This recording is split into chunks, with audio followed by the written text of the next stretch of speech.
ஐந்து கரத்தோனை போற்றி, ஆனை முகத்தானை போற்றி, மூஷிக வாகனனை போற்றி, மூலப்பரம்பொருளை போற்றி, சித்தி புத்தி விநாயக பெருமானை போற்றி. குருவே சரணம். இணையத்தாள் இணைந்த எங்களுக்கு வணக்கம்.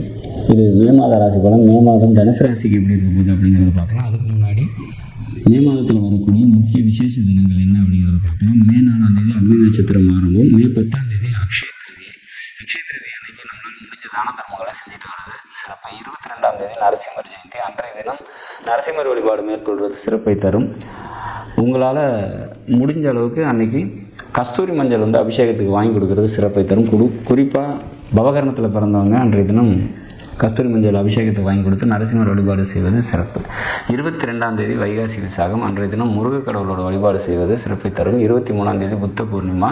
சிவன் வழிபாடு நன்மையை ஏற்படுத்தி தரும். 28ஆம் தேதி அக்னி நட்சத்திரம் நிவர்த்தி. இதுக்கப்புறம் சுப நிகழ்ச்சிகளை செய்யலாம்.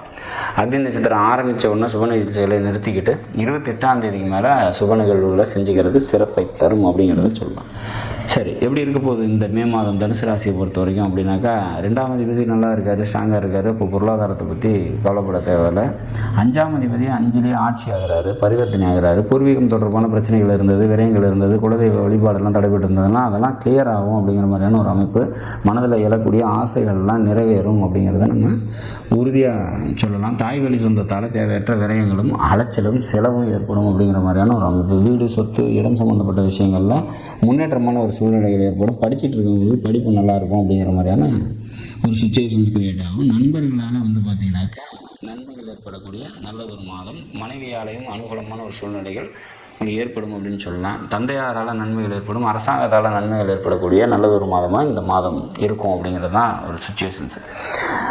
சொந்த தொழில் செஞ்சுட்டு இருக்கவங்களுக்கு தொழிலில் ஒரு சில தடுமாற்றங்கள் இருக்கும். அதெல்லாம் நன்மைக்கானதாக இருக்கும். பிற்பகுதியில், மாதத்தோட பிற்பகுதியில் அதெல்லாம் நன்மை அமையும் அப்படிங்கிற மாதிரியான ஒரு சுச்சுவேஷன்ஸ். மொத்தத்தில் இந்த மாதத்தை பொறுத்த வரைக்கும் தனுசு ராசிக்கு பல நன்மைகளை தரக்கூடிய நல்லதொரு மாதம். லாபாதிபதி லாபஸ்தானத்துக்கு 7ல் நின்று லாபஸ்தானத்தை பார்க்கறதுனால உங்களுக்கு வரக்கூடிய நன்மைகள் கைகூடி சேரும் அப்படிங்கிற மாதிரியான ஒரு அமைப்பு.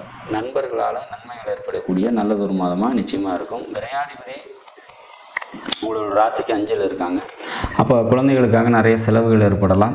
வெளியூர் பயணங்களால் ஒரு சில விரயங்கள் ஏற்படும் அப்படிங்கிற மாதிரியான ஒரு சுச்சுவேஷன்ஸ். அதெல்லாம் சமாளிக்கக்கூடிய விதத்தில் இருக்கும். ராசிநாதன் பரிவர்த்தனையாகி ஆட்சி நிலையில் இருக்கிறதுனால எந்த ஒரு சுச்சுவேஷன்ஸையும் சமாளிக்கக்கூடிய சக்தி, மாற்றலும், மன தைரியமும் நிம்மதியும் ஏற்படக்கூடிய நல்ல ஒரு மாதமாக நிச்சயமாக இருக்கும். இந்த மாதத்தை பொறுத்த வரைக்கும் முருகக் கடவுளோட வழிபாடு கூடுதல் சிறப்பையும் நன்மையும் உங்களுக்கு தரும் அப்படிங்கிற மாதிரியான ஒரு அமைப்பு. நாடும் நாட்டு மக்களும் நலமுடன் வாழ நவகிரகங்களை வேண்டி அமைகிறேன். நன்றி, வணக்கம்.